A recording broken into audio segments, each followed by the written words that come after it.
"You're acting strange again," Sana said lightly, her tone almost playful. "It was nothing serious." Nothing serious. That's how she described it. But the way she smiled at him said otherwise. The evening had started like any other. Soft music in the background, people chatting, a relaxed atmosphere that should have felt comfortable. Instead, I stood there watching my wife slowly drift into someone else's presence, like I wasn't even there. I didn't know the man. But he carried confidence like it belonged to him. Calm, effortless, the kind of presence that doesn't need attention but somehow gets it anyway. And she responded to it instantly. "Sana," I said quietly. She turned toward me, barely holding eye contact. "Don't make this a big deal." That was it. No explanation. No hesitation. Just dismissal. Have you ever felt like you were standing right in front of someone, but they had already stopped seeing you? That's what it felt like. Not anger. Not even shock.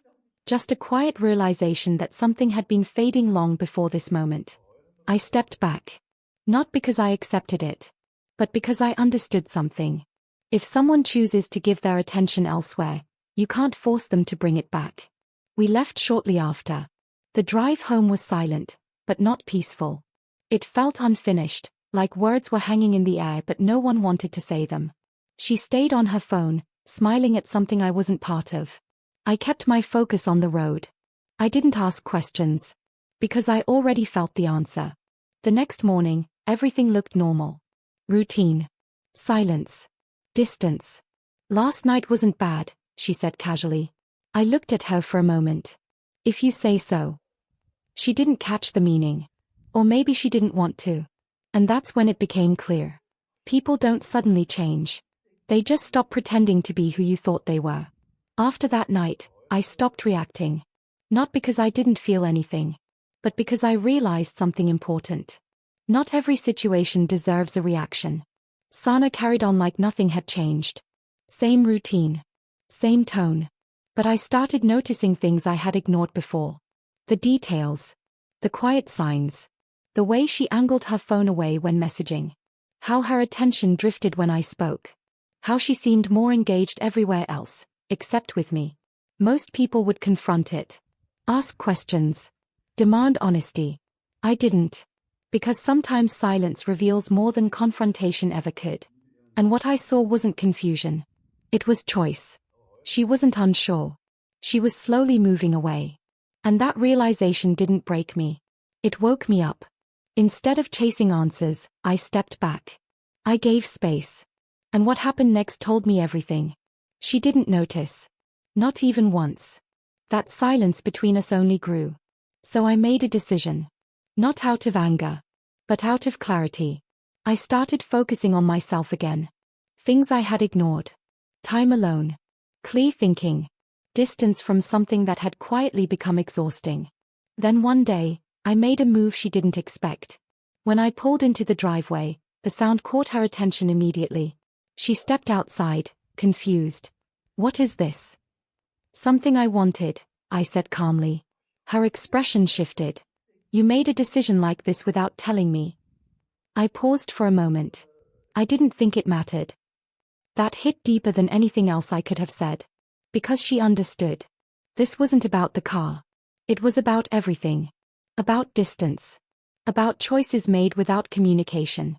About a relationship that had already started to fall apart. She didn't respond. And for the first time, I didn't try to fill the silence. The distance between us didn't break all at once. It stretched.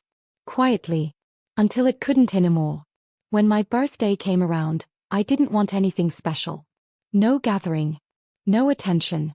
But Sana insisted. "It'll be good for us," she said. I didn't argue. I just let it happen. The house filled with people. Laughter echoed. Music created the illusion that everything was fine. But I stayed on the edges. Watching. Observing. And then I saw him. The same man. Standing inside my home. That wasn't coincidence. That was intention. I looked at her. She saw him too. But instead of coming to me, she looked away. That was enough. Time passed slowly after that. Then suddenly, they were both gone. No explanation. No hesitation. I didn't panic. I followed the silence. A closed door. A quiet sound. And then, the truth. Clear. Undeniable. There was no confusion left. No doubt. Just reality. They froze when they saw me, waiting for a reaction. But I didn't give them one. Because in that moment, I didn't feel anger. I felt clarity. The kind that removes every question you've been holding on to. I stepped back, turned around, and walked away. Because there was nothing left worth staying for. I didn't go back inside. I didn't explain. I just left. The night felt different. Lighter. Like something heavy had finally lifted. I drove without direction. Not trying to escape. Just thinking. And for the first time in a long time, everything felt clear. It wasn't just about betrayal. It was about realization. About seeing something for what it truly was. Not what I hoped it could be. When I finally stopped somewhere quiet, I sat in silence. No noise. No distractions. Just stillness. And strangely, it felt peaceful. Later, my phone filled with messages. Calls. Questions. Concern. I didn't rush to respond. Because for once, I wasn't reacting. I was choosing. When I returned, everything had changed. No pretending left. No illusions. Just truth. She looked at me like she didn't recognize me anymore. Maybe she didn't. I handed her the envelope. No arguments. No raised voices. Just a decision. She tried to speak. But I stopped her. There's nothing left to fix, I said calmly. And there wasn't. Because some moments don't break you. They wake you up. And once you see things clearly, you can't go back. I walked away without hesitation. Not angry. Not lost. Just free. Because sometimes, walking away is the strongest thing you can do.